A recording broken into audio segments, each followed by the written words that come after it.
Hey, it's your friend Choice AJ here, and I'm bringing you guys my team builder for Week 9 of the UPC United Pokemon Conference, and we are going up against the Chicago Granbulls, coached by Novahawk. This is a rematch of our Week 1 battle, where we went up against Novahawk and unfortunately took a 2-0 loss. That battle was really close. He brought a team of Tapu Koko, Volcanion, Mamoswine, Garchomp, Drapion, and I think Skarmory was his other one. Let me double check real quick. Yeah, Skarmory was his other one. And I thought it was kind of a weird team. Like, I guess I sort of over-prepped for a lot of other Pokemon that he ended up not bringing. Mainly the Azelf and the Dusclops. And I ended up not prepping enough for...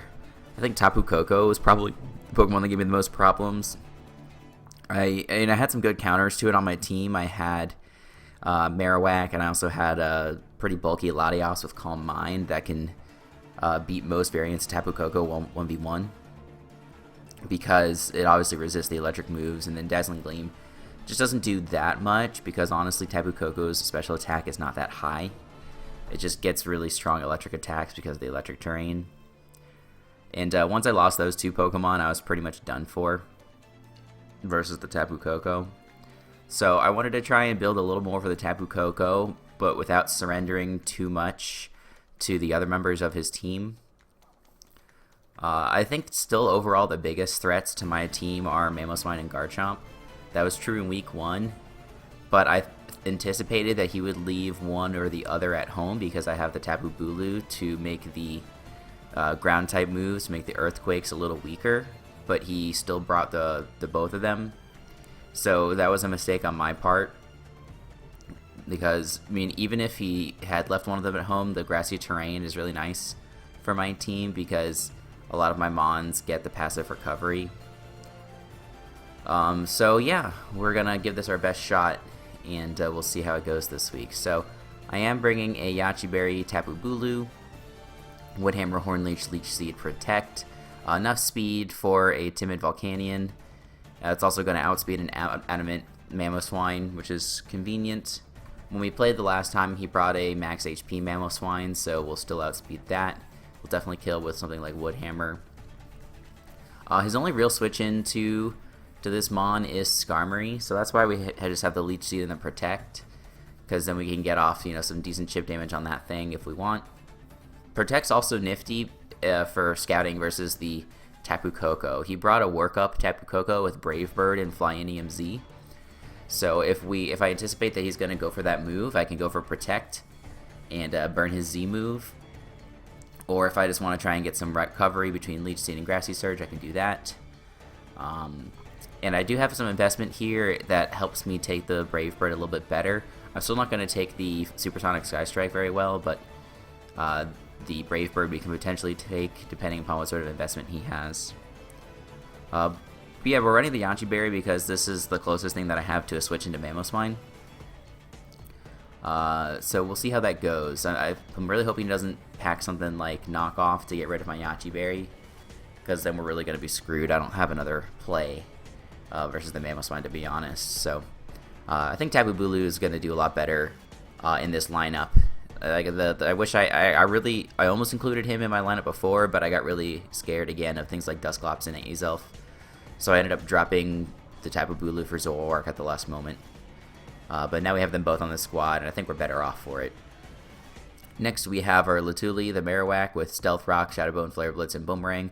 This is really similar to the set that I brought versus him the first time, but we changed the investment a little bit. We were really specially defensive the last time, because I wanted to survive 2 HP grounds from Tapu Koko.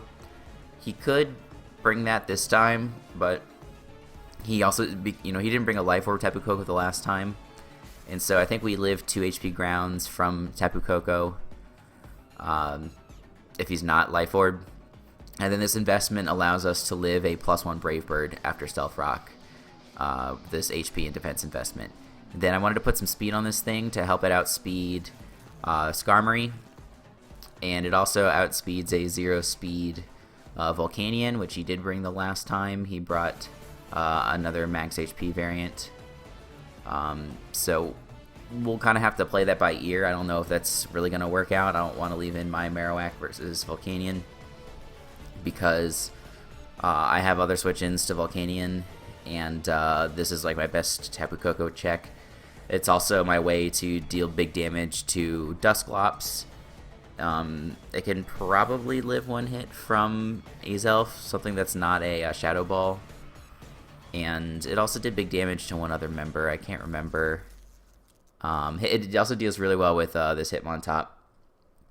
That's the other thing that I remembered. So, oh, and also the Ninjask. So Marowak's a really pivotal member of the team, so I can't be playing with it recklessly and leaving it in versus Volcanion and things like that. It's just more of like a desperate situation, or if I've calced that it has at least max HP investment. Next up, we have Xena with the Assault Vest. The moveset is Sludge Wave, Earth Power, Shadow Ball, and Thunderbolt. Sludge Wave to smack Tapu Koko really hard, although I guess Earth Power does the same. So maybe I'll look at this move a little bit more because, oops, excuse me. All right, here we go. Yeah, the Sludge Bomb doesn't really, or Sludge Wave doesn't really hit much else on the team, so maybe we'll make that move slot a little different. But although I don't know what else I would want to put on. Shadow Ball is nice. Like I could go with Shadow Ball over Sludge Wave. I mean, I already have Shadow Ball, but I mean, like I would be clicking that instead of Sludge Wave versus the Azelf and the Dusclops. I would be clicking Thunderbolt versus the Tornadus anyway. Earth Power is for Volcanion, Drapion, and Tapu Koko. Earth Power is going to be versus the Mamoswine. So I think I'm going to switch this to Ice Beam because I can hit the Garchomp harder, which is another Pokemon that he brought with a max HP spread. Oh, and I stand corrected. He did not bring a max HP Mamoswine before. He brought a Jolly Focus Sash variant, just as I'm looking over his team prep video, as I'm doing my own team prep video. So yeah, Ice Beam to hit the Garchomp, which we do outspeed with this spread if he chooses to bring it. And yeah, this is here for Tapu Koko. That's really the main thing. And it's just otherwise like a kind of a nuisance for his team. Like Skarmory can't do a whole lot to this thing. Hitmontop can't do anything to this thing. Yeah, and if he's not like a Calm Mind Dusclops, we should be able to take that on. But yeah, mainly for the Tapu Koko.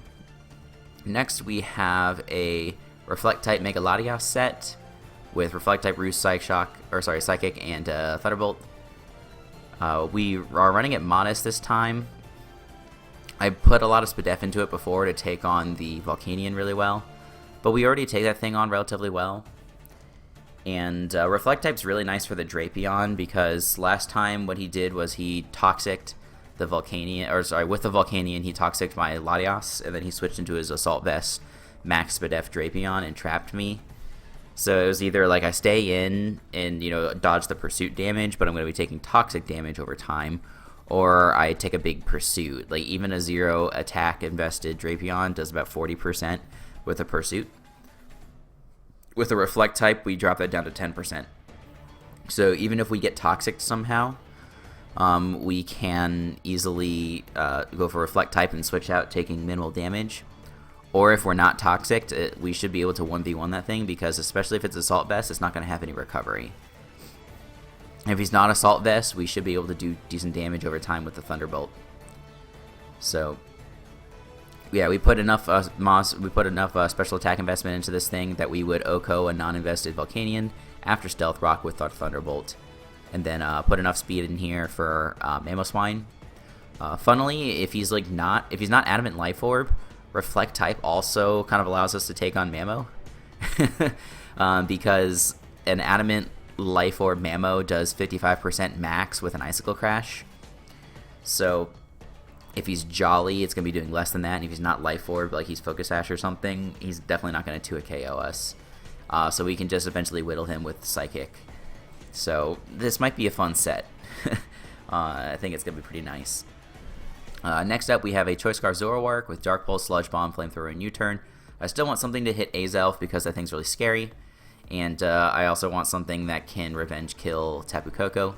if it starts setting up with Calm Minds or Workups or whatever else. So Sludge Bomb can smack the crap out of Tapu Koko, that's no problem. Dark Pulse can hit the Dusclops and the Azelf really hard. Dark Pulse just hits like everything on his team really hard. His only resists are the Hitmontop and the Koko. I don't think he's going to bring Hitmontop. I mean, maybe he will, but he probably won't. And again, like Tapu Koko just isn't that bulky, and Sludge Bomb also smacks it. Put Flamethrower on here for the, what do you call it, for the Skarmory. And I have U-Turn as well. I think U-Turn is still useful. Just for momentum and things like that. I can, if he wants to pivot into whatever, I can go into the corresponding Pokemon. Hidden Power Ice is very tempting because I don't have a super great way to kill the Garchomp. But Dark Pulse should still do a decent amount. We'll see how it goes when we're in the match. I haven't quite decided what I'm going to do there. And then last but not least, I have a Weakness Policy Celesteela. I had some good success with offensive Celesteela in the last match. And so I wanted to bring an offensive variant again. But I didn't want to bring Autotomize. I think Autotomize is good versus his team, but because I'm so weak to Mamoswine and Garchomp, I needed something to switch into them. So Celesteela is that Pokemon, but like defensive Celesteela just sucks. I really hate using it, and it's just a complete recipe for getting for catching losses. So with this set, like, we have some moves to do big damage. Flamethrower can hit Skarmory, Hidden Power Ice for Garchomp, Heavy Slam for almost everything else, Earthquake for Koko if we need it, and also for what do you call it, Drapion. Drapion doesn't really do anything to us, especially once we get off our weakness policy. Knockoffs are not going to be doing very much. So, like, this is my switch into to Mamoswine and Garchomp, as I mentioned. And because it's like more of an offensive threat, I'm excited to use it because it's just going to force him to burn resources. This thing is just so bulky on its own. I almost ran Assault Vest, but Weakness Policy just seemed more fun. And, it's going to make this into more of a threat, and so he's going to be more pressured to deal with it. So, like, I just need to have this thing deal with the the offensive threats, and apply a lot of pressure and whittle his team down. So that's going to be the goal of the Celesteela. And that's going to be the team. So I'm supposed to be battling Novahawk really soon, but I'll have to see if he's getting online soon, and hopefully we can make that happen. So the battle will be going up tomorrow, I'm pretty sure. So make sure you check back for that, and make sure you check back at the channel for other gaming and Pokemon content. Until the next time, I'll see you all later.